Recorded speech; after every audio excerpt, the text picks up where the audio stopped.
Bienvenue tout le monde, bienvenue IMAD, merci d'être venu participer à découvrir. Je m'appelle Antoine Alain, je vais être votre animateur pour aujourd'hui. Donc IMAD, tu es venu ici pour nous présenter ton laptop, dans le fond. Ouais, j'ai ramené aujourd'hui avec moi un laptop Asus ROG Strix, comme vous pouvez voir ici. C'est un laptop gamer à la base, mais moi je l'utilise pour les deux, pour gaming, pour faire mes études aussi, pour faire le montage. Ouais. Puis, peux-tu nous parler de ses caractéristiques de l'ordinateur? Bien sûr. Il est intégré avec un processeur AMD Ryzen 5600, 5e génération, avec 16 Go de RAM, 512 SSD, aussi avec NVIDIA RTX 3050. Aussi, on a les lumières dans le clavier ici, les lumières dans la base. La base est gamer. Ouais, surtout pendant la nuit et tout. Et la base, elle est fabriquée en plastique. Puis on voit ici l'écran, derrière l'écran est fabriqué en aluminium. Elle n'est pas assez lourde, elle pèse à peu près 2 kg. Donc, c'est vraiment praticable, ouais. Parce qu'avec 16 GB de RAM, ça doit aller bien pour du montage. Puis ouais, c'est vraiment bon, elle est vraiment puissante. Avec un écran 144 Hz pour qu'on n'oublie pas. Là. Puis toi, Imad, est-ce que tu l'as juste acheté pour jouer à des jeux vidéo ou... Ben, franchement, moi je l'ai acheté pour deux raisons. Tellement j'ai trouvé le laptop, il est vraiment puissant. Ouais. Je l'ai pris pour faire les jeux vidéo et pour faire mon montage, pour faire mes études aussi. Donc tu as mélangé les deux? Ouais, j'ai mélangé les deux dans un seul laptop pour éviter d'avoir un PlayStation ou bien un autre PC gamer.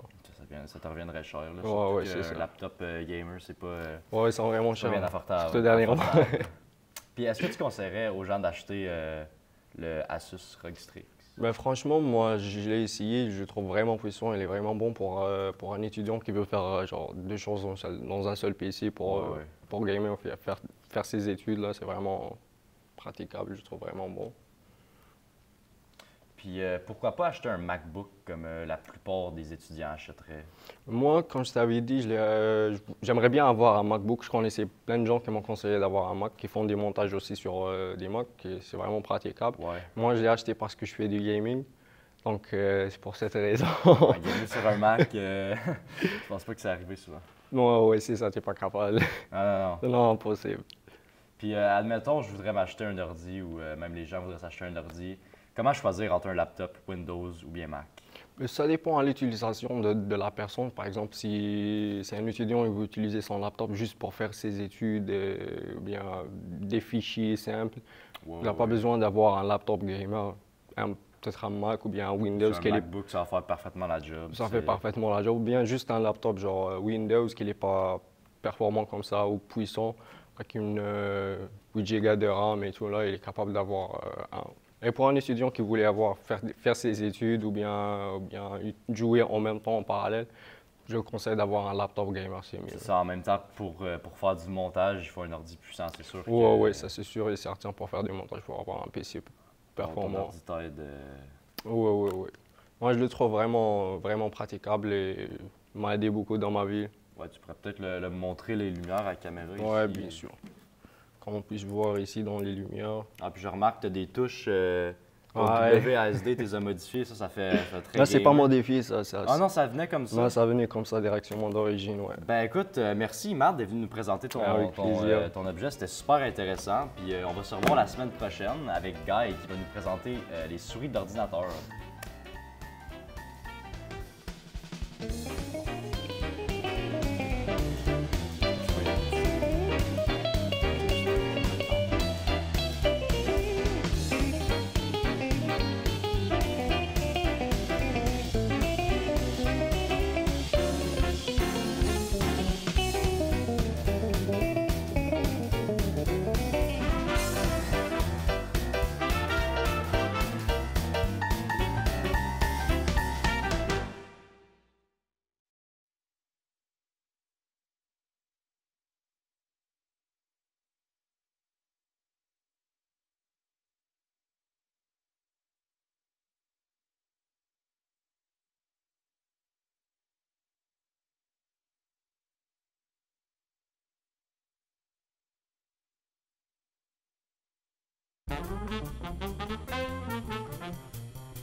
Bonjour et bienvenue dans notre émission à découvrir.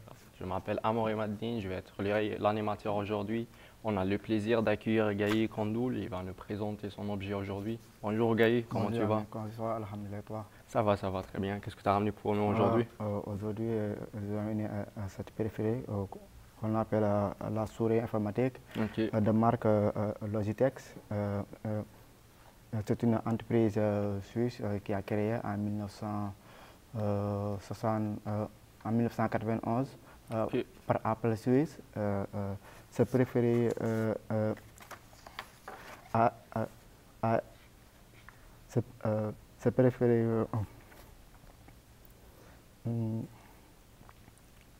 Quoi? A été créée par Suisse. On va commencer les questions. Tu peux nous expliquer qui a découvert ça et dans quelle année a été découvert? Ok, au début des années de 1960, l'informatique a été évoluée. Il séduit la population qui passionne la machine de calcul. Parmi eux, on peut citer Douglas. C'est grâce avec son esprit visionnaire et il anticipe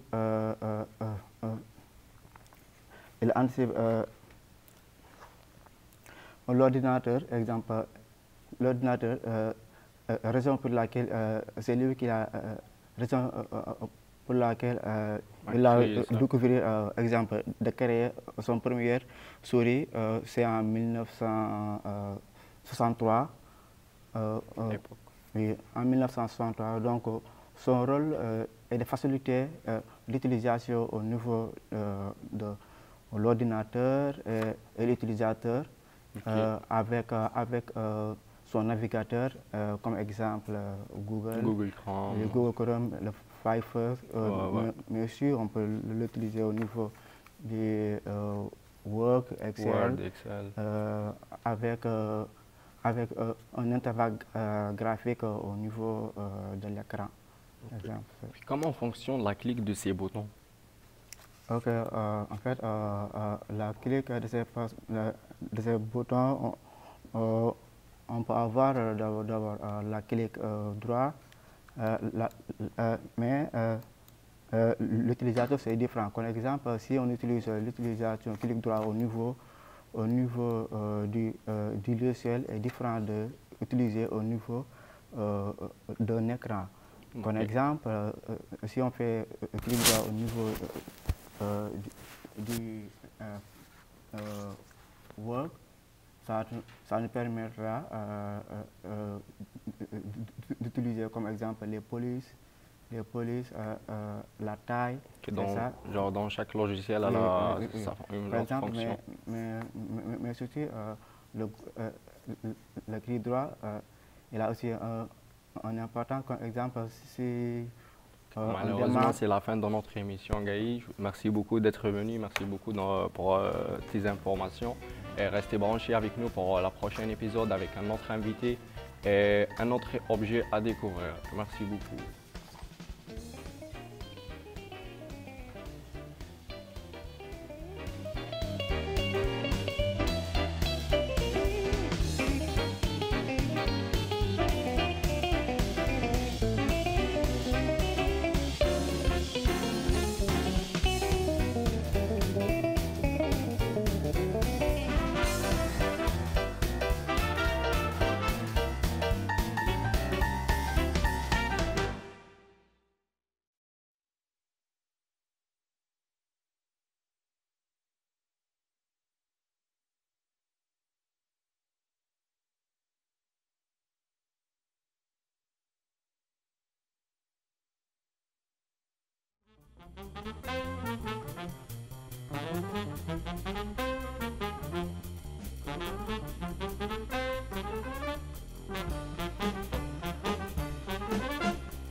Bonjour et bienvenue à l'émission Découvrir. Aujourd'hui, nous avons le plaisir d'accueillir notre invité, M. Jérémy.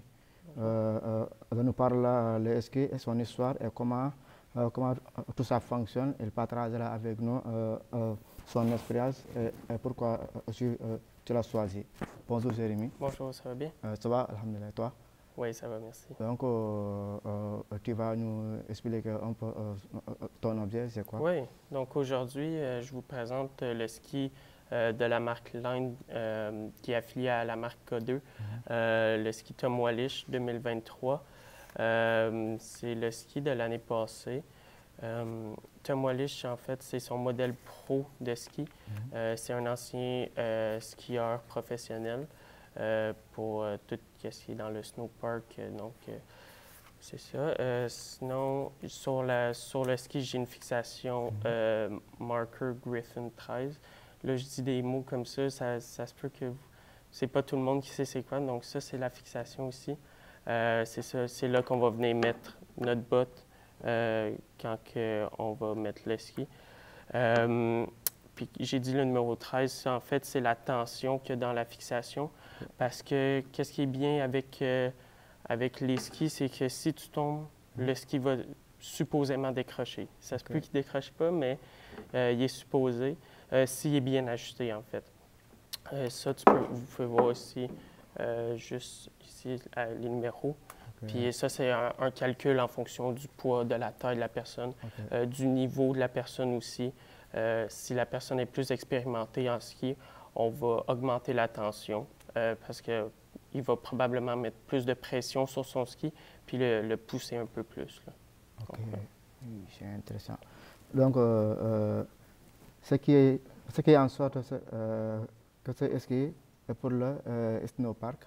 Oui, en fait, ce ski-là, c'est ce qui fait en sorte que c'est un ski de snowpark. En fait, vous pouvez voir si les deux bouts sont surélevés sur des skis de piste normale. Il y a juste le nose qui est surélevé un peu et le tail ici va être plat. Ça, en fait, on appelle ça twin tip quand ils sont comme ça. Ça permet en fait de pouvoir aller de reculons sur les pistes, de moins accrocher dans la neige aussi. Puis qu'est-ce qui fait en sorte, c'est que sur le côté ici, il y a un sidewall qu'on appelle. Un sidewall, en fait, ça, c'est une construction de plus dans le ski qui va faire en sorte que le ski va être plus rigide sous le pied. Et on peut voir ici, c'est juste la partie bleue ici. Ça ne fait pas tout le ski parce que c'est ça, comment que le ski a été fait, c'est que pour le nose et le tail, on voulait un plus mou pour faire des butters qu'on appelle.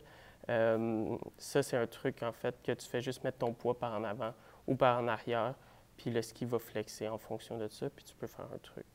OK. C'est intéressant. Donc, pourquoi as-tu choisi ces skis? J'ai choisi ces skis en premier parce que j'aimais le design. Je le trouvais beau graphiquement. Puis aussi, j'avais besoin d'un ski de snowpark parce que je voulais en faire un peu plus. Malheureusement, le temps que nous avons pour l'émission a été terminé. Merci, Férimé. Donc, notre prochaine émission, nous recevrons Amine qui va nous parler comment fonctionne un petit MC et une caméra like. Restez avec nous dans l'émission.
Bonjour à tous et à tous et bienvenue à notre émission À découvrir. Aujourd'hui, j'ai l'honneur de recevoir M. Amir qui va nous parler de sa lumière Aperture MC. Comment ça va, Amir? Je vais bien, et vous? Ça va bien, merci.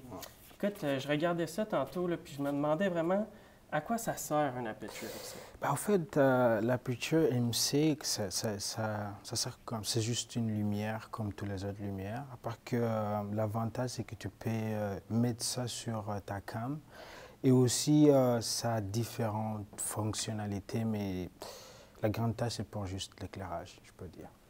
Puis j'ai juste remarqué, quand tu as dit mettre ça sur ta cam, est-ce qu'il y a une attache que tu peux mettre sur ta cam? Normalement, comme vous le voyez ici en bas, il y a là où on peut mettre le cold shoe, comme on l'appelle. Okay. Normalement, tu vis ça et puis tu mets ça sur ta cam. Mais aussi, en arrière, il y a les deux trucs que vous voyez là, les deux métals, c'est comme magnétique. Tu peux le poser sur comme quelque chose de métallique et puis ça se colle. Et puis tu peux l'utiliser aussi comme un décor ou un backlight. OK. Yep. Comment on active l'Aperture MC? Comme toutes les autres lumières, ça a juste un on and off. Donc on peut le mettre on et puis ça s'allume. Et puis dépendant de ce qu'on veut avoir, on peut aussi changer la luminosité et puis changer les différentes couleurs, disons. Ouais. Quelle est la portée de l'Aperture MC? OK, comme en termes de portée, comme vous le voyez ici en avant, il y a les variétés de chiffres qu'on peut changer dépendant de quelle lumière on veut. Comme maintenant, c'est à 3500, dépendant comme la lumière de la maison, mais on peut aussi changer à 5600, on peut changer à 8000, quelque chose comme ça. Et puis, dépendant de ce qu'on veut éclairer, donc, on change la portée de la lumière. Donc, il y a plein de variétés de température. Oui, bien sûr. Augmenter, descendre la luminosité. Ouais, et aussi l'intensité, si tu veux dure ou un peu comme diffuse, tu peux aussi manipuler tout ça dans les settings. Parfait, ça. Est-ce que tu dirais que l'Aperture MC, c'est étanche? Dans mon expérience, non. Je crois que c'est pas étanche parce que comme ça a une batterie à l'intérieur et je crois que quand tu le mets dans l'eau, ça ne pourra pas marcher. Ça peut juste éclairer 2-3 secondes, mais dès que la batterie s'abîme, donc c'est fini et puis tu ne peux plus l'utiliser. Puis tu as dit de ton expérience, est-ce que tu l'as échappé dans l'eau à un moment donné et tu as remarqué que c'était pas étanche? Comme disons par les reviews que j'ai lues, donc beaucoup de personnes disent que ça ne peut pas marcher dans l'eau. Ouais. Mais sur moi, comme ça ne m'a jamais arrivé, je peux te dire. Tu t'as parlé tantôt aussi qu'on pouvait changer les couleurs, les températures de couleurs et tout. Je me demandais aussi comment on pouvait changer ça, cette couleur. Disons, si je vais dans les paramètres, je peux manipuler avec ça et puis je peux juste changer les effets. Comme maintenant, je peux juste mettre des effets de lumière dans ta face et puis essayer aussi comme... dépendant de quelle émotion je veux faire sentir dans ma vidéo, puis quel type d'éclairage je veux faire. Donc, mais aussi, je peux changer comme les lumières complètement pour faire un background que moi je veux. Disons si je veux changer comme mon background rouge ou bleu. Donc, tout ça, je peux manipuler ça et puis changer aussi l'intensité de la lumière dépendant de tout ce que je veux. OK, parfait. Mais il y a plusieurs effets. Oui, il y a plusieurs effets. Comme ça, c'est la couleur, mais si aussi je veux faire des effets comme l'effet de police, je ne sais pas quel effet je veux faire, mais comme je peux changer beaucoup. Je suis désolé, c'est tout le temps qu'on a. C'était vraiment intéressant. J'aurais pu passer la journée à t'écouter. Mais c'est ça. Donc, restez des nôtres parce que la prochaine émission, on va recevoir Vincent qui va nous parler de son sac de golf. Et merci beaucoup encore une fois de nous avoir écoutés.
Bonjour à vous tous, merci de nous rendre encore une fois visite à votre émission à découvrir. Mon nom c'est Amir et aujourd'hui nous recevrons Vincent Hyperciel-Roy qui va nous parler de son sac de golf. Bonjour Vincent. Bonjour, ça va bien? Je vais bien et vous? Ça va très bien, merci. En fait, j'aimerais savoir qu'est-ce que tu vas nous parler sur ton sac de golf? Dans le fond, je vais te parler de pas mal tout mon sac de golf, donc ce qui est à l'intérieur, par exemple les clubs de golf, dans quel cas tu vas les utiliser, puis toutes les décrire. Puis après ça, qu'est-ce qu'il y a dans mes poches pour pouvoir jouer au golf. Oh, right. Ben, avant qu'on aille loin, moi, j'aimerais savoir ce que considères-tu le golf comme un sport?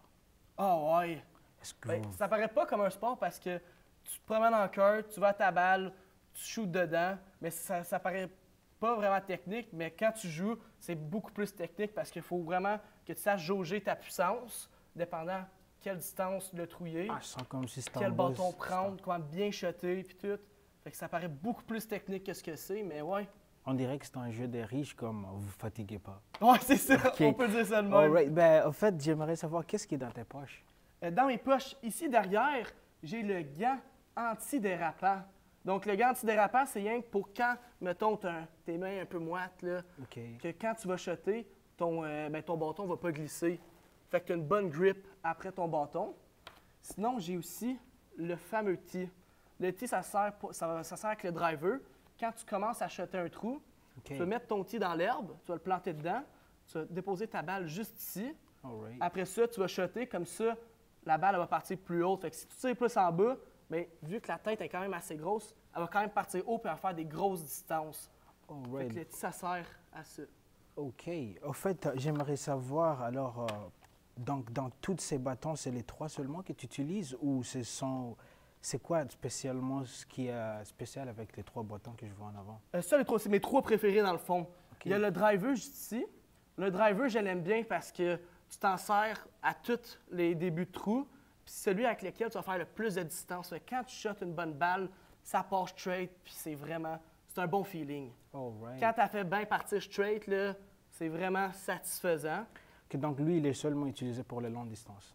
C'est ça, c'est vraiment au début. Pour c'est ton premier shot, la plupart du temps, tu vas le commencer avec celui-là. OK, celui au milieu, ça Après va quoi? ça, j'ai mon Fire 7. Le Fire 7, c'est mon bâton parce qu'on l'utilise quand même souvent, le Fire 7. Je suis capable de bien jauger ma puissance avec ça. Puis en plus de ça, c'est le numéro 7, puis c'est mon chiffre chanceux. Fait que Alright. c'est pour ça que le 7, je l'aime bien. OK, et puis l'autre, qu'est-ce qui sert comme je vois un autre? Après ça, celui-là, c'est un 64 degrés. C'est fait pour shotter quand tu es proche du trou. Donc, c'est rien qu'il y a la tête, il y a un gros degré dessus. OK. Fait que quand tu vas shotter, elle va partir haute. Fait que dans le fond, tu peux tirer de proche, puis après aller haute, puis tu peux la lober. Puis c'est rien que parce qu'il va bien. Ça semble un peu intéressant. Ce que j'aimerais savoir, c'est quoi la compétition au golf, en fait? Comment tu sais que tu as marqué, tu perds, tu gagnes? Dans le fond, Ça se fait comment? c'est vraiment simple. C'est juste 18 trous, puis c'est celui qui fait le moins de coups à la fin des 18.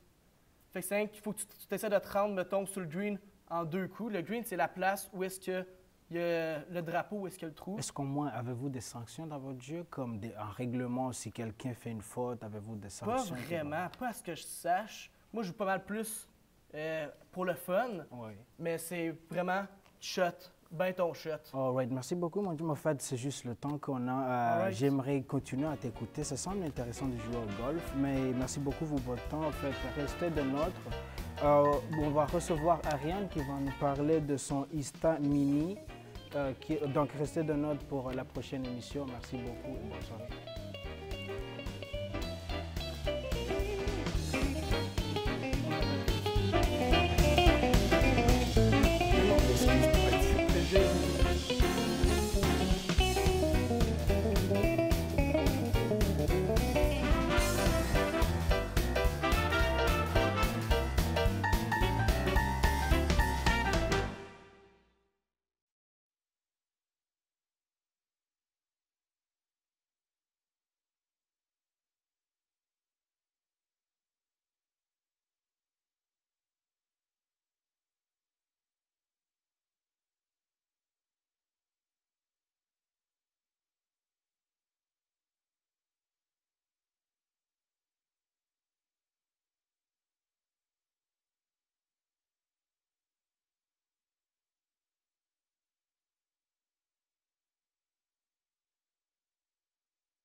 Bonjour à tous et à tous, je vous souhaite la bienvenue dans l'émission à découvrir. Je suis Vincent, votre animateur pour ce soir et aujourd'hui, nous avons la grande chance d'accueillir Madame Ariane Prudhomme qui va venir nous parler de son Polaroid Instax Max. Alors bonjour Ariane, comment vas-tu? Bien, toi? Ça va très bien, merci. J'avais une question pour toi. Pourquoi est-ce que tu as un appareil photo Polaroid Instax Max? Donc, ma sœur en avait une et quand j'étais petite, j'arrêtais pas de la prendre puis comme utiliser ses pellicules. Puis là, elle était vraiment tannée. Fait que là, elle était comme, OK, là, achète-toi une nouvelle comme pour toi. Fait que là, j'ai demandé ça pour ma fête. Puis là, j'en ai eu une de ma grand-mère. Puis là, depuis, je l'ai juste utilisée. Nice. Parce que c'est ça, les pellicules, c'est quelque chose qui vient à part. Fait que si tu run out de pellicules, il faut que tu en achètes d'autres. Puis c'est cher aussi. Fait que là, elle était pognée à en acheter. OK, ouais. Fait que chaque photo est très précieuse. C'est comme $1 la photo. Ah, pense. ouais? Ouais. OK, ouais. Ouais. Puis, fait que tu l'amènes, est-ce que tu l'amènes partout? Puis est-ce que tu prends beaucoup de photos avec le Instamax? Oui, donc je la porte à chaque voyage que moi et ma famille ont fait. Puis comme je pense que je suis rendue à comme autour de 100 photos. Fait comme si tu fais le calcul, c'est autour de comme $100 là. Mais ça vaut la peine parce que comme c'est des super beaux souvenirs puis c'est comme différent, c'est pas juste comme dans ton téléphone. C'est ça. Tu l'as en physique, comme ça, tu peux soit faire un album, tu accroches tout ça dans ta chambre, tu peux même faire un petit album photo que tu écoles tout. Fait que c'est le fun d'avoir en physique. Comme. Exactement. Nice. Puis où est-ce que tu regardes, où gardez-vous toutes ces photos si vous en avez autant? So, au début, je les avais comme toutes accrochées sur mon mur. OK. Puis là, après, ils ont toutes commencé à tomber, je pense, parce que j'en avais trop. Ouais. Puis là, j'ai acheté un album, puis là, j'ai commencé à les mettre dedans. Ah, nice. Fait que là, tu collectionnes tout ça dans un petit album. Nice. Yeah. Puis c'est quoi que t'aimes dans le style vintage du Instamax? So, j'aime ça. Bien, comme j'avais expliqué, c'est comme tellement unique la photo, comme tu peux pas comme la voir dans ton... Bien, tu peux prendre des photos sur ton téléphone, mais ça, c'est comme... Chaque photo est unique, puis c'est comme... Tu sais pas comment qu'elle va comme tourner, la photo. Comme, j'en ai ici, celle-là, comme je l'ai pris, puis c'était comme... Ça l'a tourné blanc, comme... C'est ça. So, c'est comme assez spécial, mais là, j'en ai repris un autre, puis ça l'a tourné comme ça après. Fait que là, c'est comme... Je peux vraiment avoir des... Tu le sais pas, puis en plus, je pense qu'elle apparaît comme 5 minutes après l'avoir pris, fait que quand elle sort, elle est toute blanche, c'est puis ça. après, elle se développe. Puis après, tu vois que... Ouais. Fait que là, moi, quand elle a sorti, moi, j'étais comme « Oh, ça va prendre une couple de minutes, tu sais, mais non, ça l'a juste resté comme ça. Mais... Puis elle est encore blanche de même. Ouais. Mais yeah, ça fait des beaux souvenirs, en tout cas. c'est ça. Puis, est-ce que tu peux me montrer tes photos préférées? Oui. Donc, ceci est une des photos que j'ai prises. C'était au Costa Rica. Je l'avais pris avec ma famille. Je suis vraiment désolé de t'interrompre. Vraiment désolé, Ariane, mais on n'a plus de temps. Mais merci beaucoup. J'ai vraiment aimé apprendre sur ton Instamax. Mais restez des nôtres, puisque le prochain invité sera Hervé, qui va venir parler de son MacBook Pro. Alors, merci beaucoup et bonne soirée à vous.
Bonjour à tous et bienvenue à l'émission À découvrir. Mon nom c'est Ariane puis je vais être l'animatrice aujourd'hui. J'ai le grand plaisir d'accueillir Hervé Singila qui est ici avec nous pour nous parler de son MacBook M1.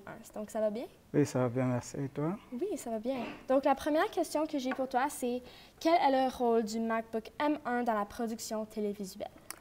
Alors, tout d'abord, merci pour la question. Un MacBook Pro M1, c'est une machine révolutionnaire qui joue un rôle très important dans les programmes de production télévisuelle, comme le montage de vidéos, le traitement des effets spéciaux, et ainsi que la sonorisation. Yeah. Alors, tout ce qui concerne ces programmes, le MacBook Pro M1 joue un rôle très important. Oui, c'est vrai.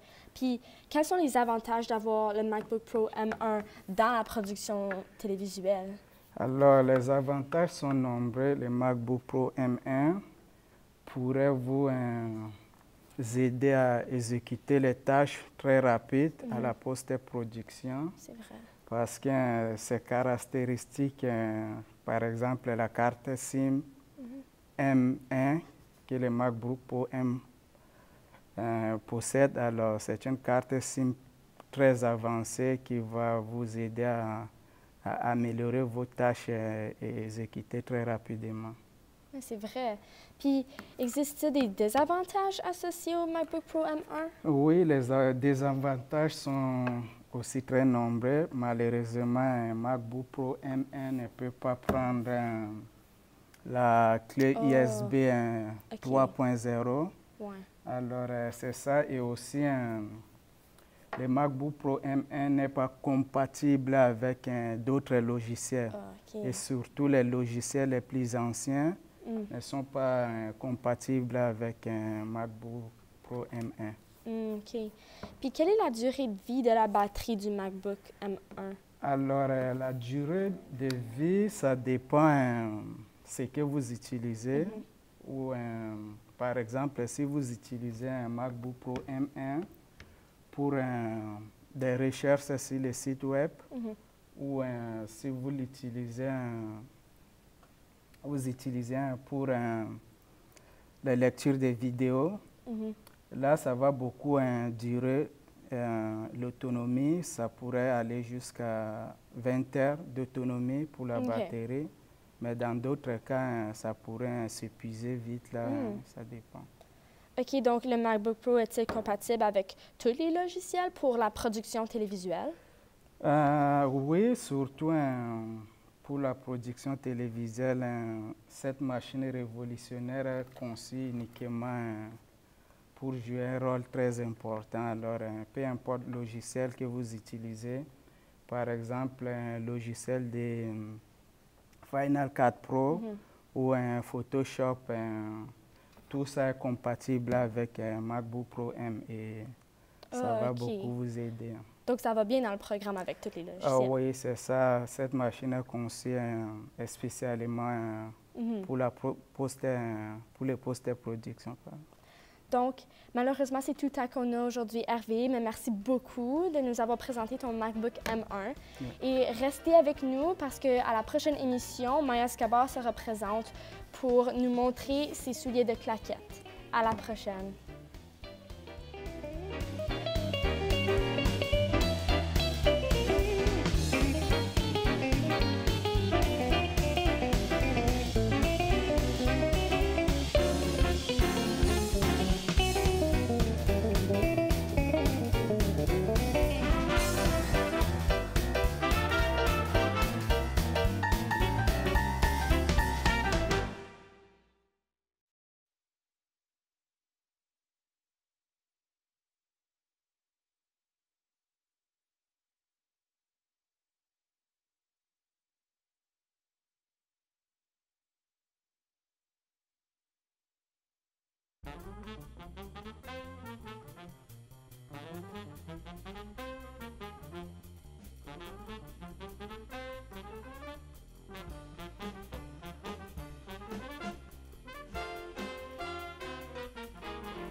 Bonjour et bienvenue dans notre émission à découvrir. Je m'appelle Hervé, votre animateur aujourd'hui. Nous avons le plaisir d'accueillir Maya sur notre plateau qui va nous parler de sa passion, de ses souliers de claquettes. Bonjour Maya.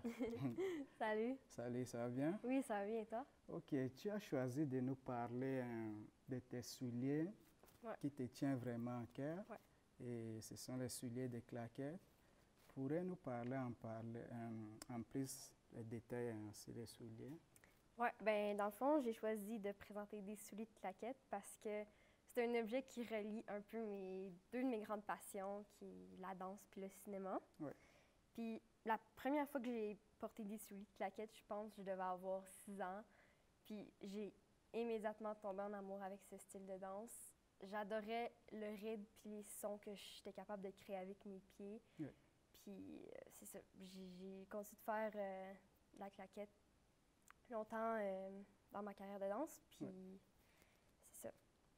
Ok, en parlant de rythme, est-ce que tu pourrais nous en parler un peu plus de la construction de ce type de souliers de danse? Oui, bien, c'est sûr que la construction comme telle peut varier du fabricant, mais généralement, tous les souliers de claquettes possèdent 2 plaques en fer, une sur la plante du pied puis l'autre sur le talon.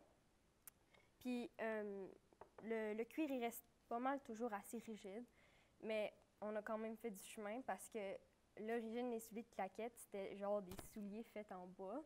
Oui. Fait que quand même, c'est plus facile de danser avec des souliers qu'on a aujourd'hui. Ok. Mais les souliers étaient créés parce que ils voulaient que genre, les danseurs ils deviennent comme des percussionnistes. Fait qu'il y a une multitude de pas de danse qu'on peut créer, plein de différents rythmes puis de différents sons avec ces souliers. Je vois. Tu as mentionné il existe plusieurs styles de souliers, de claquettes. Comment expliquerais-tu à quelqu'un qui voudrait s'en procurer? Oui, bien c'est sûr que la qualité varie de fabricant en fabricant, puis il y a plusieurs différents prix. Oui. Fait qu'on va commencer avec un soulier pour débutants. Oui. Fait que le prix pourrait varier de 50 jusqu'à 120 Puis c'est sûr que la qualité est un petit peu moins bonne, mais le cuir est aussi moins rigide pour faciliter quelqu'un qui est en train d'apprendre le style. Puis là, ensuite, pour un soulier intermédiaire, je dirais que le prix tourne autour de 250 Fait que ça, c'est une paire de souliers quand même pour danseurs intermédiaires. Puis un soulier pour un danseur professionnel pourrait aller jusqu'à 600 parce que ces souliers sont souvent faits sur mesure. Fait que c'est sûr qu'à différentes qualités, puis ça peut toujours monter le prix. OK. Alors, c'est pas donné des souliers, des claquettes. Tu as dit que ces souliers touchaient aussi ta passion pour le cinéma. Oui. Est-ce que tu pourrais nous parler de ces liens avec le cinéma? Oui. Donc, à partir des années 30, c'est là qu'on a vu de plus en plus de la claquette dans les films puis les musicales. Fait que c'est à ce point-là qu'on a vu des artistes comme Gene Kelly, Fred Astaire, Ginger Rogers. Puis un de mes films préférés, c'est Singing in the Rain. Puis il y a plein de scènes de claquettes. Malheureusement, c'est le temps qu'on a et bienvenue sur notre plateau. On va accueillir Tristan qui va nous parler de Canon T7i. Pardon, et merci beaucoup pour votre attention.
Bonjour et bienvenue à l'émission À découvrir. Je m'appelle Maya Scavard et je serai votre animatrice. Aujourd'hui, nous avons le très grand plaisir d'avoir avec nous en studio Tristan qui nous présentera sa caméra, la Canon T7i. Bonjour Tristan, comment ça va? Ça va bien toi? Oui, ça va très bien. Donc, ta caméra a fait partie de quel type? Ça, dans le fond, c'est une caméra DSLR en anglais ou réflexe. Elle a un système de prisme et de miroir à l'intérieur pour que la lumière puisse se rendre au capteur. Comparé à, mettons, si je prends une caméra hybride où est-ce que la lumière se rend directement au capteur. Puis, parlant de capteur, c'est un capteur APS-C que j'ai dedans, fait que c'est 1,5 fois plus petit qu'un plein format. Puis ça, c'est un peu désavantageant en situation de basse luminosité. Ça fait aussi en sorte que, tu vois, moi, mettons, j'achète une lentille, ça ne serait pas la même longueur focale que ça dit. Comme par exemple, un 14 mm va devenir un 21 mm. Mais à part ça, c'est quand même une caméra que j'aime, fait que c'est pas grave. C'est quoi tu trouves de plus pratique de ta caméra? Il y a plusieurs choses qui sont pratiques, mais pour commencer, le fait que l'écran soit tactile, c'est vraiment, c'est vraiment facile pour se promener dans les paramètres. Puis étant donné que tout est rendu pas mal tactile de nos jours, je suis habitué à chaque fois que je vois un écran de vouloir taper dessus, fait que ça l'aide vraiment. Sinon, toujours par rapport à l'écran, le fait qu'il soit articulé, souvent, je peux le bouger dans tous les sens. Puis ça, c'est vraiment le fun. C'est vraiment utile si tu fais de la vidéo, comme par exemple des vlogs. Parce que comparé à, mettons, les Sony à 6300 à 6600, eux, ils ont un écran articulé aussi, sauf qu'ils se lèvent juste par en haut. Ce qui est un peu désavantageant parce que du moment que tu mets un micro, ton écran, il ne sert plus vraiment à grand-chose. Mais celui-là, vu qu'il sort sur le côté, c'est vraiment le fun. Tu peux le mettre dans tous les sens. Puis si, mettons, il est sur un trépied et qu'il est vraiment haut, je peux quand même baisser l'écran pour mieux voir sans devoir me mettre sur comme un bloc, peu importe. Sinon, la batterie est quand même relativement très bonne dessus. Ce qui est fun, c'est si, mettons, je la ferme quand je ne l'utilise pas, même en tournant des vidéos, ça peut durer jusqu'à comme quelques heures, les batteries. Puis son système d'autofocus, il est assez bon pour de vrai, je dirais. Il est capable de suivre quand même un point, que ce soit un visage, une voiture, en gardant la majorité du temps en focus.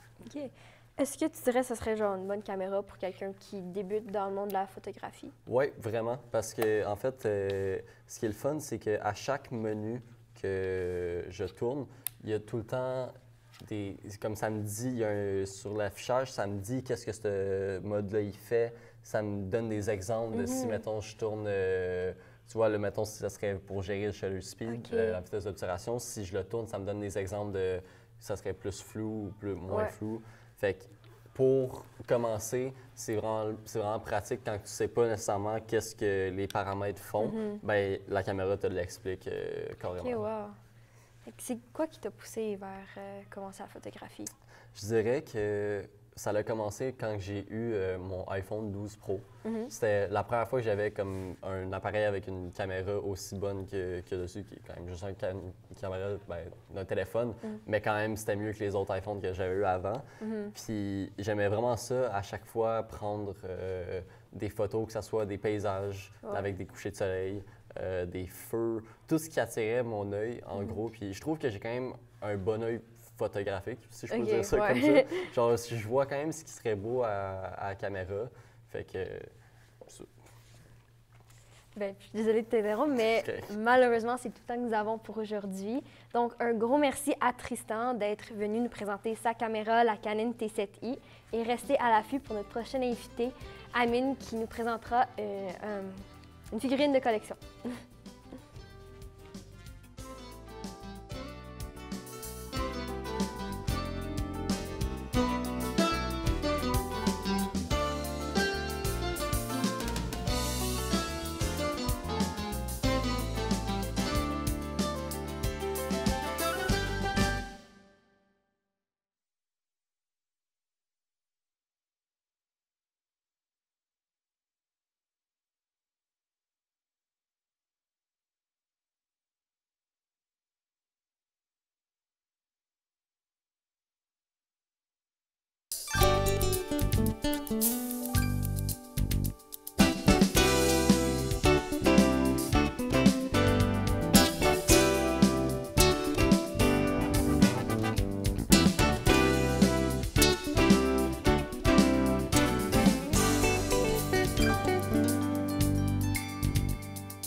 Bonjour à tous et à tous et bienvenue à notre chronique sur des objets personnels, l'émission à découvrir.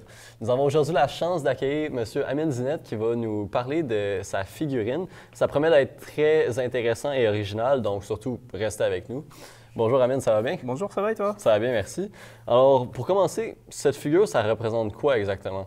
Alors, cette figurine, comme vous pouvez le voir, ça représente un soldat type Moyen-Âge, quelque chose comme ça. Ouais. Mais en vrai, c'est pas tiré de la réalité. C'est un jeu vidéo qui s'appelle World of Warcraft. OK. Et ce soldat, en soi, représente... dans ce jeu, il y a deux factions, la Horde et l'Alliance. Et ce soldat représente un soldat de l'Alliance. OK.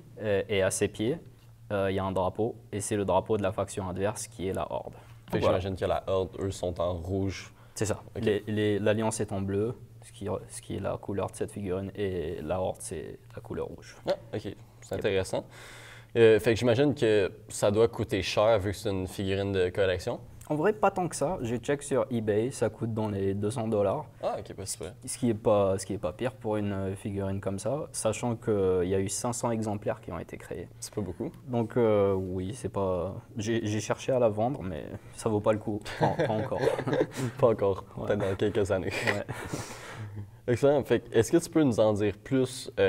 Qui te l'a offert? Dans quel contexte? Ok, donc cette figurine, j'ai commencé à faire des vidéos YouTube sur ce jeu vidéo il y a genre 4 ans maintenant. OK. Et cette figurine m'a été offerte par les développeurs du jeu qui s'appelle Blizzard Entertainment. Ah ouais? Ils me l'ont offert il y a genre 2 ans. Il y a 2 ans, j'ai commencé à me faire des contacts dans cette entreprise. OK. Et à un moment, une des community managers du jeu m'envoie un message et elle me dit « Écoute, on a une figurine en trop. Est-ce que tu... » J'étais encore en Algérie à ce moment-là. OK. Elle m'a dit « On a une figurine en trop. Est-ce que tu veux qu'on te l'offre ?» Je lui ai dit « Oui, pourquoi pas. » Ah bah oui, Et naturellement. elle m'a dit « Ok, je l'ai déjà envoyé, mais je ne sais pas si ça sera la bonne faction. Parce que dans cette faction, dans ce jeu, je joue l'Alliance, comme je vous ai dit. OK. Et il s'avère que c'était la bonne faction. Elle m'a envoyé la bonne figurine. Bon, tant mieux. Super, c'était parfait. En plus, pour gratuit, c'est sûr que tu le prends. Exactement. Donc, est-ce que tu as une anecdote quelconque par rapport à cet objet-là?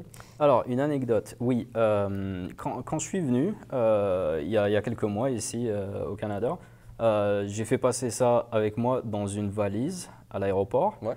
Et à l'aéroport, je fais passer la valise et le douanier vient me voir et il me dit « Wow, wow, wow, est-ce que tu peux m'ouvrir la valise ?» Je lui dis « Ok, d'accord. » J'ouvre la valise et là, il pointe sur la figurine et il me dit « Qu'est-ce que c'est que ça ?» Je lui ai dit, bah, c'est une figurine de jeu vidéo, écoute. Il m'a dit, est-ce que tu peux l'ouvrir? Je lui ai dit, bah non, je peux pas l'ouvrir, tout est scellé. Et là, le type, il regarde et il me dit, non, c'est bon, c'est correct, tu peux y aller. Donc oui, j'ai failli être arrêté à cause de ça. Il y avait vraiment peur que tu passes autre chose. Oui, c'est ça, il pensait qu'il y avait quelque chose là-dedans, mais... Pourtant, c'est juste une figurine de jeu vidéo. Ouais, exactement. Ouais, une chance qu'ils t'ont pas arrêté à cause de ça. Non, mais ouais. enfin, est-ce que tu es toujours en contact avec Blizzard? Est-ce qu'ils t'envoient encore d'autres cadeaux? Ou, Alors oui, bah, il faut savoir qu'avant ça, ils m'ont envoyé un autre cadeau qui était une Collector's Edition du jeu vidéo. C'était très sympa. Donc ça, c'était le premier cadeau qu'ils m'ont envoyé. Ensuite, ils m'ont envoyé ça. Et dernièrement, ils m'ont aussi envoyé une Collector's Edition du jeu, enfin de la version la plus récente du jeu. Et sinon, oui, je suis toujours en contact avec eux.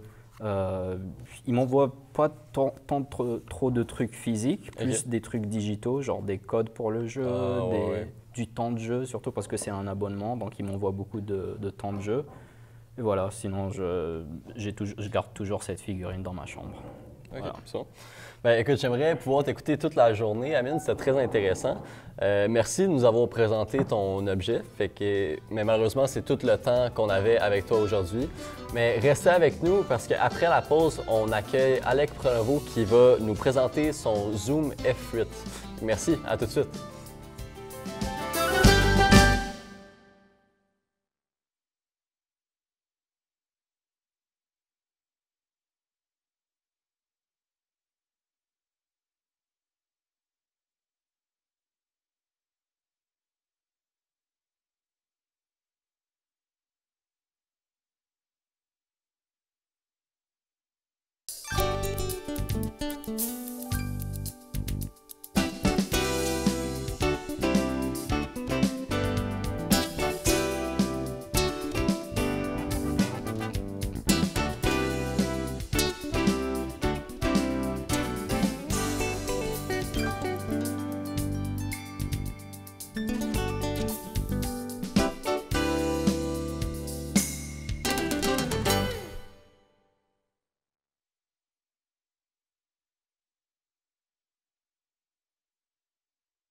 Monsieur Alec Pronovo. Alec, bonjour.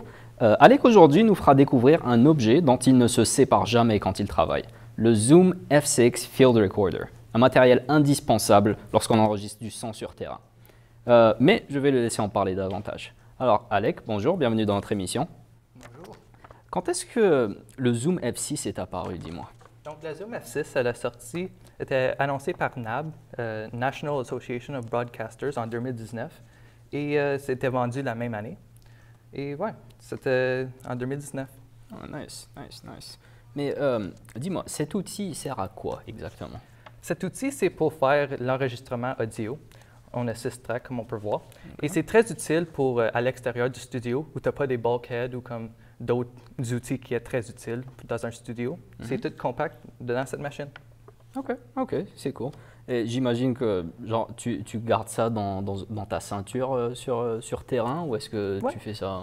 Tu peux le mettre sur une ceinture, peut-être dans un sac. C'est comme tu peux voir, c'est très petit et tu peux le mettre partout. OK. Et quand tu as utilisé ça, est-ce que tu as utilisé toutes les sorties généralement ou tu en utilises juste une ou deux? Moi, j'ai déjà utilisé jusqu'à 4. C'est très utile d'avoir les deux côtés avec des prises XLR. Mais ouais, moi, je l'utilise très souvent. OK, nice. Et sinon, quelles sont ses fonctions, dis-moi? Comme on peut voir, il y a beaucoup de boutons et de prises. Donc, on peut voir ici, on a 3 prises XLR sur chaque bord. Et on a tous nos ajustements gain pour chaque piste. Ils sont tous séparés. On peut ajuster le gain tout séparément. Aussi, on a une prise pour le timecode et le line. Ici, on a notre DC5. Ça utilise un USB-C.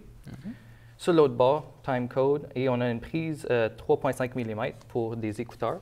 Et on a l'ajustement du son pour ces écouteurs. Et on a le bouton Power. Avec le bouton Power, comme on va voir, on peut l'allumer. Ici, on a aussi le bouton Stop Record et Play et Pause. Et on a des boutons pour naviguer le menu. Donc, dans notre menu, on est capable d'ajuster beaucoup de diverses options. Je vois ça, il y en a beaucoup. Donc, on va commencer avec le menu Input. Puis, ça va être le seul que je vais expliquer le plus à cause qu'on n'a pas assez de temps pour expliquer toute la liste. Bien sûr. Mais ici, on a PFL. Ça, c'est Pre-Fade Listen. Ça veut dire qu'on peut ajuster qu'est-ce qui rentre dedans chaque prise et on peut juste changer des options pour les prises. Donc, toutes ces prises XLR sont ajustables. On peut changer que ce soit une prise line ou une prise mic. On peut aussi donner du 48 volts, du Phantom Power, pour des micros qui ont besoin du pouvoir.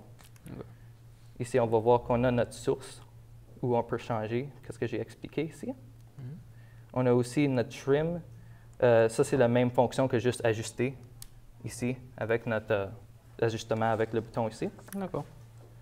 Et on a des limiters, des phase delay, des pans pour avoir comme peut-être une track plus à droite, une track plus à gauche pour l'enregistrement de la musique.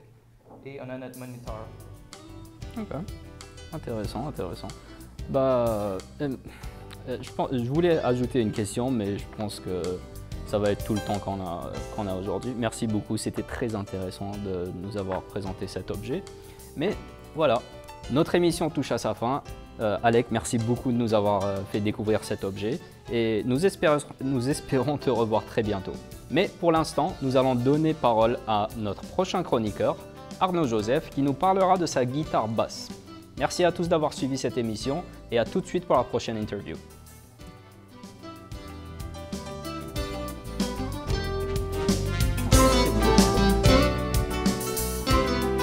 J'avais peur à un moment, on commençait à défiler sur les questions.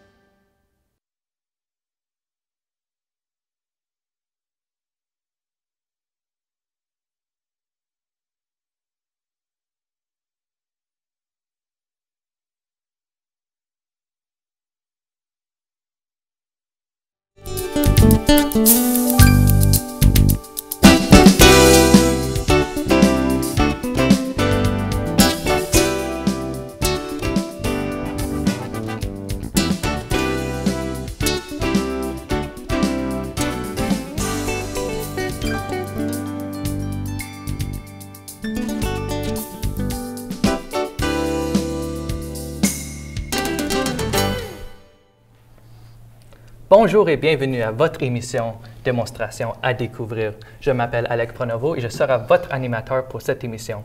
Aujourd'hui, nous accueillons Adam Mifta qui va nous présenter son maillot de football marocain. Donc, Adam, pourquoi tu as choisi cet objet? Alors, c'est la seule raison que j'ai choisi cet objet, c'est qu'il a une grande signification pour moi. Donc voilà, nous atteignons les demi-finalistes, comme tu sais, comme la première équipe africaine et arabe qui ont réussi cet exploit. Voilà, je suis fier de l'amener, c'est ça. Oui. So, tu as participé et tu as regardé la Coupe du Monde? Oui, bien sûr, je supporte l'équipe nationale, toujours. Donc voilà, l'ambiance était vraiment magnifique, une agréable ambiance. Voilà, tout le Maroc, c'est pas juste ma ville, qui toutes portent ce tenue rouge, toutes sortent pour voir les matchs, voilà, au café, etc. Que ce soit les hommes, les femmes, les filles, les enfants portent ce tenue. Je veux dire quelque chose et je souligne, c'est que le Maroc, c'est un pays qui respire vraiment le football. C'est vraiment magnifique. Tu peux trouver voilà, les enfants à chaque coin de rue en train de jouer. Voilà, c'est ça. Yeah. So, votre pays, vous êtes très fier de votre équipe? Bien sûr, c'est le sang. Est-ce que tu peux expliquer le design de ce maillot? Alors, le design de ce maillot, c'est pas créatif et moderne, mais c'est la seule signification de ce design, c'est que c'est comme un hommage d'un tenue en 98, pardon. Voilà, c'est comme un hommage et l'équipe actuelle voilà, cherche à la reproduire comme ça. Oui, c'est ça. Ah, c'est très belle aussi, je peux voir. Ouais. Est-ce que tu peux nous expliquer c'était quoi le parcours du Maroc dans la Coupe du Monde? Ok, donc il n'était pas facile pour eux. Alors, ils faisaient d'un groupe difficile. Le groupe contient Belgique, c'est top 1 du monde. La Croatie aussi, 3e du monde. Il était aussi Canada. Oh. Ouais, donc tous les spectateurs disent que le Maroc a aucune chance pour se qualifier et pour gagner. Donc voilà, avec la performance solide d'équipe marocaine, ils ont dominé le groupe. Voilà, après la qualification de 16 finales, ils ont gagné le match aussi Portugal et l'Espagne aussi, mais malheureusement, ils ont voilà, la France. Voilà. Tu sens quoi quand tu portes le maillot? Bien sûr, parce que je suis loin de mon pays maintenant, je me sens que je suis au Maroc. Voilà, je me sens de la fierté quand je regarde les jeunes porter ce maillot aussi, ça leur renforce les sentiments. Voilà, je me sens de la fierté.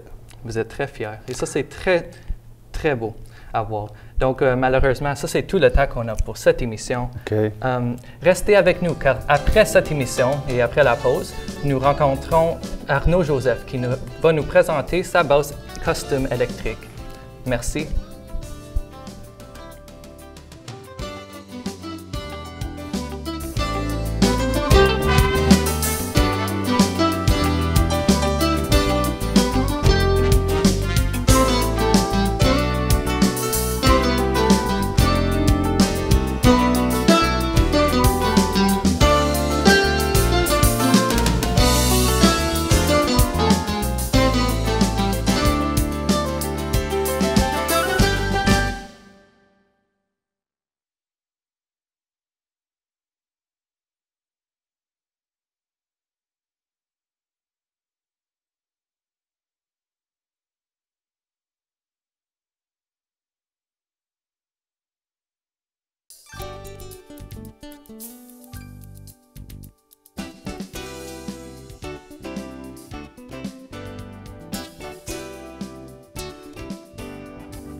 Donc, bonjour à tous et à toutes. Je suis ravi d'animer l'émission à découvrir. Aujourd'hui, notre invité Arnaud, ça va? Ça va bien, toi? Ça va bien, merci.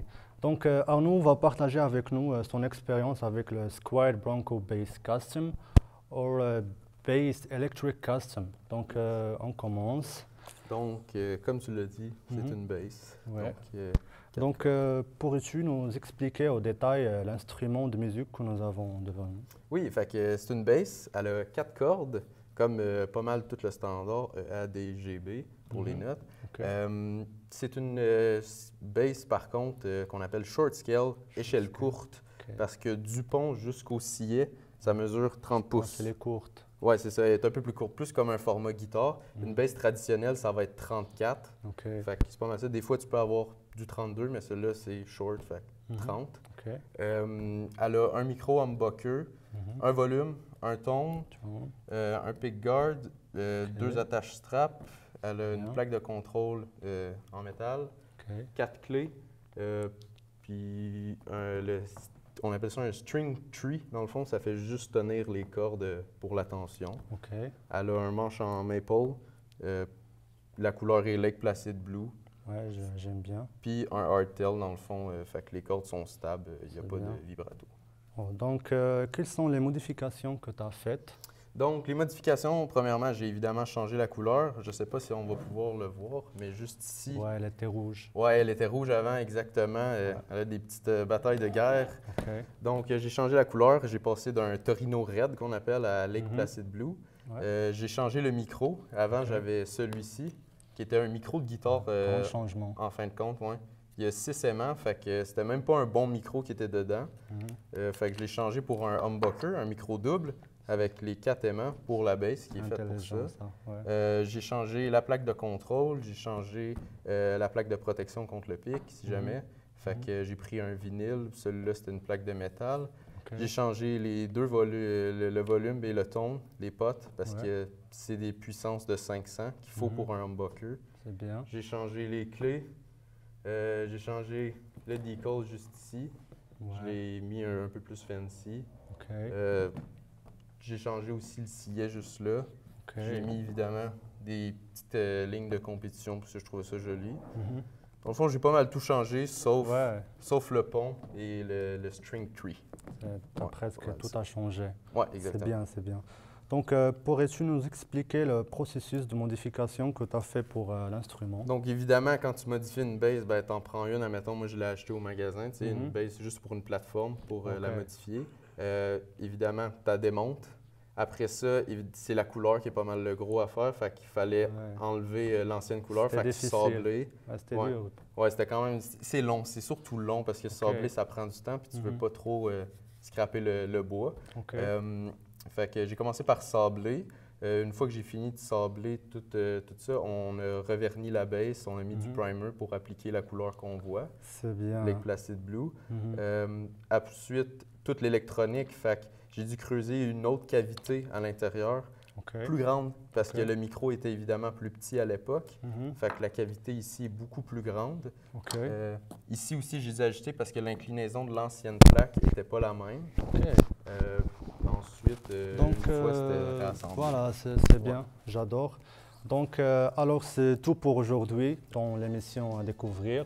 Nous espérons que vous avez apprécié. Rendez-vous pour notre prochain invité, Safe. Merci Arnaud.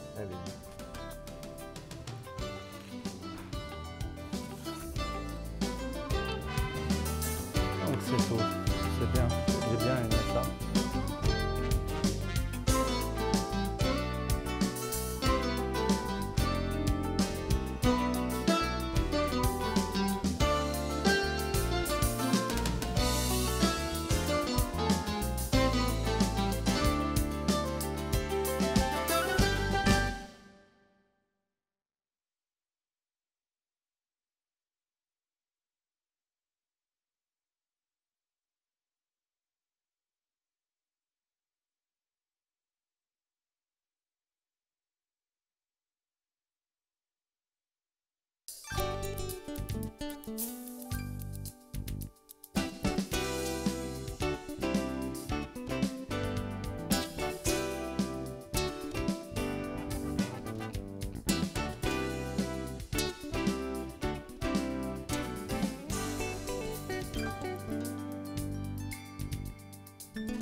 Bonjour, chers téléspectateurs, et bienvenue à l'émission Démonstration à découvrir. Je me nomme Arnaud et je serai votre animateur pour cette émission. Aujourd'hui, nous avons le bonheur d'avoir avec nous Saïf qui nous parlera du Google Chromecast avec Google TV 4K. Bonjour Saïf. Bonjour, ça va bien? Oui, super. Yes. J'ai quelques questions pour toi au sujet de ton objet. OK. Donc, on va commencer. Donc, première question. Parle-nous en détail du Chromecast. En quoi cet appareil est-il utile?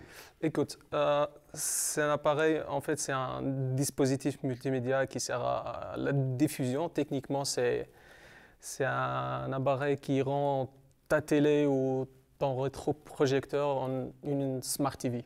OK. Donc, on va découvrir la boîte, ce qu'il y a dedans, pour comprendre mieux toute l'histoire. Ici, c'est la télécommande, on va parler de ça plus tard. Okay. Ça, c'est le Chromecast. C'est très fin comme design, il est très beau. Ici, il y a la prise Type C qu'on va brancher ici. Et par ici, on branche dans la télé où le rétroprojecteur, c'est une fiche HDMI. Ouais. Là, donc, c'est le câble qu'on va utiliser. Okay. Ça, c'est en fait, c'est l'alimentation. Ouais. Ça, c'est comme une boîte électronique qu'on va alimenter. Et elle va se connecter à Bluetooth, à Wi-Fi et envoyer le signal vers la télé. Jusqu'au contraire à une boîte, celui-là, la HDMI, directement relié dedans. Ouais, c'est ça. Okay. Donc ici, si on regarde sur la boîte, c'est un message que Google a écrit ici que je trouve que c'est très simple à configurer. Donc, configuration simple, brancher, connecter, diffuser. Et c'est tout. Donc, tu branches ton appareil dans la télé, tu l'alimentes, tu ouvres ton application Google Home et tu suis l'installation. C'est automatique. Okay. Et c'est très simple à faire. Qu'est-ce qu'on a comme option qu'on peut utiliser avec cet appareil? En fait, il est équipé du Bluetooth. Donc, tu peux connecter directement sur l'appareil un casque. Ou la télécommande. Bien sûr, on va parler de ça plus tard. Donc, tu peux brancher directement ton casque ici, Bluetooth. Tu peux brancher directement, connecter ta souris ou ton clavier. Okay. Donc, si tu es sur l'interface de l'application, tu peux bouger avec le souris, écrire et tout ça. Et puis, tu peux installer les applications que tu veux. Exemple, ici, YouTube, Netflix, Prime Video, Disney+, Apple TV, Spotify, même CBC, l'application, tu peux l'installer, Google Photos. Disney+, etc. Oui, toutes ces applications-là. Donc, venons maintenant à la télécommande. Donc, c'est très simple. Donc, on a ici un... Pour l'allumer, il y a un truc très beau ici. C'est que la télécommande, elle peut connaître la télévision. Okay. Et donc, tu peux contrôler ta télévision avec cette même commande-là. Et tu n'as même pas à perdre ton temps avec la programmation. Je suis désolé, sérieux, je vais devoir t'interrompre, mais c'est malheureusement la fin de l'émission. C'est tout le temps qu'on avait accordé pour toi. Donc, merci beaucoup d'être venu à l'émission. Merci à toi. À découvrir. Pour la suite, nous allons recevoir... Pas grave. On va recevoir un de nos amis. Oui, un de nos amis qui va nous présenter un autre de ses objets parfaits.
Bonjour et bienvenue à notre émission spéciale à découvrir avec la chroniqueuse brillante Chloé. Aujourd'hui, elle vous dévoilera la série Deathcast. Restez branchés pour découvrir son expertise et ses conseils éclairés. Une exploration captivante en seulement 4 minutes. Bonjour Chloé. Bonjour. Alors, on va directement passer aux questions. Tout d'abord, peux-tu nous donner des informations sur les 2 livres que tu nous présentes? Oui, bien sûr. Donc, dans le fond, les 2 livres que j'ai avec moi aujourd'hui, c'est les 2 premiers livres de la série Deathcast, parce qu'il y en a un 3e qui est prévu de sortir. Je ne me rappelle pas quand, mais bientôt. Donc, le premier, ça s'appelle Des Beaux Days at the End. Et le 2e tome, qui se passe avant le premier, c'est un peu comme un prélude, il s'appelle The First to Die at the End. L'auteur, c'est Adam Silverera. Il a sorti quelques livres avant, mais ça, je pense que c'est ces 2 livres les plus populaires. Puis, c'est les éditions HarperCollins qui ont publié les livres. Puis, les 2 livres sont dans le même univers, évidemment. Puis, ils nous plongent dans l'univers qu'on appelle Deathcast, où est-ce que c'est un peu un univers où est-ce que tu recevrais un appel te disant bonjour, je suis désolée de t'annoncer que d'ici les prochaines 24 heures, tu vas rencontrer une mort certaine. Wow. Donc, l'histoire, c'est pas mal ça. Ça suit des personnages dans ce monde-là que, clairement, nous, c'est pas ça qui se passe. Là. Fait que c'est ça. OK. Et ça nous ramène vers les personnages. Ouais. Raconte-nous. Donc, dans le premier livre, on suit Matteo et Rufus. C'est 2 garçons qui se connaissent pas. Les 2, ils ont autour de 17-18 ans, fait qu'ils sont quand même assez jeunes. Mais les 2 vont recevoir un appel autour de minuit leur disant qu'ils vont mourir d'ici les prochaines 24 heures. Puis pour des raisons différentes, les 2, ils décident qu'ils veulent passer cette journée-là avec d'autres personnes qui ne sont pas de leur famille. Fait qu'ils s'inscrivent à une application qui s'appelle Un dernier ami en français, où est-ce qu'ils vont se rencontrer, puis ils vont passer la journée ensemble, puis ils vont faire des expériences qui, normalement, ils ne feraient pas parce qu'ils auraient peur de mourir. Mais là, ils n'ont plus rien à perdre. Fait qu'ils passent le livre à tenter des expériences comme ça. Pour le 2e livre, The First at the End, on a Valentino, qui est le premier personnage, puis l'autre personnage, c'est Orion. Les 2 personnages se rencontrent au jour du lancement de Deathcast, vu que ça se passe avant le premier. Le 2e livre, il se passe pendant le lancement de Deathcast. Il y en a un des 2 qui va recevoir un appel, puis là, il faut qu'ils naviguent dans un monde où est-ce que c'est pas certain si ce qu'on vient de leur dire c'est vrai. Ils ne savent pas s'ils vont vraiment mourir. Fait que là, ils essayent de naviguer un peu ce monde-là où est-ce qu'ils savent pas. Puis ils naviguent un nouveau monde, fait que c'est un peu comme issu des péripéties, dans le fond. Ouais, OK. Et selon toi, pourquoi est-ce qu'un lecteur voudrait lire un roman alors que la fin est indiquée dans le titre? Personnellement, je pense qu'il y a beaucoup de personnes qui ont pris les livres en main et qui se sont dit « ça se peut pas que ça soit ça la fin ». Je sais que j'ai des amis qui m'ont dit « c'est ridicule de mettre la fin dans le titre, c'est impossible que ça soit ça la fin ». Fait que je sais qu'il y a du monde qui ont pris les livres en main et qui se sont dit « je veux savoir c'est quoi la vraie fin ». Moi, personnellement, j'ai toujours pensé que la fin qui était écrite en titre, c'était la vraie fin. Fait que je me suis dit, ça serait intéressant de savoir qu'est-ce qui arrive, genre, pour arriver à ce point-là, puis comment qu'on ferait pour s'attacher à des personnages alors qu'on sait déjà c'est quoi la fin. Okay. Fait que moi, je pense que c'est vraiment pour ça. Puis sinon, ben juste, en général, le TikTok, c'est bon pour hype up des affaires. Fait que je pense que ça aussi, ça l'a aidé, là. Je pense que c'est un bon teaser, ça. Et je ne suis pas du monde de la science-fiction, mais tu me donnes envie de lire ça. Merci beaucoup. Merci beaucoup, Chloé. Merci infiniment. Merci d'être joint à nous pour cette exploration avec Chloé. À bientôt pour de nouvelles aventures sur À découvrir.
Bonjour et bienvenue à l'émission Chronique à découvrir. Aujourd'hui, on a le plaisir de recevoir Antoine Alain qui va nous présenter son casque de réalité virtuelle. Bonjour Antoine. Salut. Ça va bien? Oui, toi? Bien, merci. Donc, premièrement, est-ce que tu pourrais nous dire qu'est-ce que c'est qu'un casque de réalité virtuelle? Ouais, ben déjà, premièrement, ce qu'il faut savoir, c'est qu'il y a différentes compagnies qui ont fait des casques, évidemment. Donc là, en ce moment, il y a le HTC Vive, Oculus Quest et le Samsung Gear VR. Moi, celui que j'ai personnellement, c'est le PlayStation VR fait par PlayStation. Puis la manière que ce casque-là il marche, comparativement aux autres, c'est que pour coordonner les mouvements qui vont se produire dans le jeu, donc par exemple, si je viendrais prendre une manette puis la bouger pour que ça le fasse dans le jeu, on place une caméra sur la télé, puis ensuite, chaque petite affaire, donc ça va s'allumer. Tous les petits capteurs ici vont s'allumer pour faire de la lumière, puis que la caméra peut justement détecter les mouvements que tu es en train de faire. Puis c'est vraiment comme, ils l'ont très bien réussi parce qu'une fois que tu es dans le jeu, l'expérience est incroyable. C'est vraiment une expérience hors du commun, mais évidemment, ça dépend du jeu. Tu peux être un chauffeur de course, être dans un champ de bataille ou même faire une petite job de 9 à 5, bien habituel. Mais moi, personnellement, mes jeux préférés, ça resterait les jeux de musique. En ce moment, je pense à un jeu de musique, c'est Beat Saber. Dans le fond, le but de ce jeu-là, c'est que les manettes vont justement se transformer en sabre dans le jeu, évidemment. Puis là, il faudra que tu frappes des cubes au beat de la musique puis dans le sens des flèches. C'est un jeu très le fun, mais quand même demandant physiquement parce que jouer à ça pendant 30 minutes, ben tu bouges à la fin. Oui, OK. Puis, selon toi, c'est quoi les avantages puis les inconvénients d'un casque? Selon moi, le plus gros avantage, c'est l'expérience que ça donne. Vraiment, c'est une expérience hors du commun, si je peux dire. Sinon, tu peux aussi visiter des places en restant vraiment chez toi, sans payer une scène. J'ai déjà, pendant la quarantaine, j'ai visité Paris avec le VR. C'était tout vide, vraiment. C'était quand même cool. Puis, ouais, c'est ça. Puis pour les désavantages, je dirais que ça serait pas mal le câblage. Le câblage, il devient vraiment fatigant si on joue beaucoup parce qu'il va être d'impact. Tu vas pouvoir t'enfarger dedans. C'est pas vraiment pratique d'avoir du câble comme ça. Puis aussi, je viens de penser à un autre avantage, ça serait que tu bouges en utilisant ça, tu sais. T'es pas assis chez toi en jouant sur ta manette. T'es vraiment là, c'est toi la manette, si on veut. T'es le joueur. Fait que c'est ça. Puis le monde peut souvent penser que c'est très néfaste pour les yeux parce que, tu sais, t'as vraiment un écran comme juste à 2 pouces de tes yeux, là. Mais pas vraiment. Parce qu'évidemment, tu penses que si une compagnie ferait un casque comme ça, ben, il ferait des recherches. Puis le but du casque, c'est pas mal que tu le mettes dans ta face à 2 pouces de tes yeux. Fait qu'ils ont fait sûr que c'était correct, quoi. OK. Puis est-ce que toi, tu penses qu'on va utiliser plus de casques VR puis la réalité virtuelle dans le futur? Ben moi, je pense que dans le futur, ça serait une vraiment bonne option de commencer à utiliser des casques VR parce qu'on peut faire plein de choses. Par exemple, visiter des maisons, comme j'ai dit tantôt, des lieux ou des maisons en VR, sans même se déplacer. Tu pourrais visiter une maison qui est dans un autre pays puis voir si elle est à tes goûts ou whatever. Bien, je crois que c'est pas mal. Je pense pas qu'on va avoir le temps pour une dernière question. Fait que merci d'être venu et nous avoir parlé de ton casque VR. Ça sonne vraiment intéressant. J'en ai déjà fait, mais je pense que je vais en refaire. Puis, donc, dans le fond, merci d'être venu. Ça va être tout. À la prochaine émission, on va recevoir Imad, si je ne me trompe pas. Donc, c'est ça. Merci d'être avec nous. Puis, restez des notes pour la prochaine émission.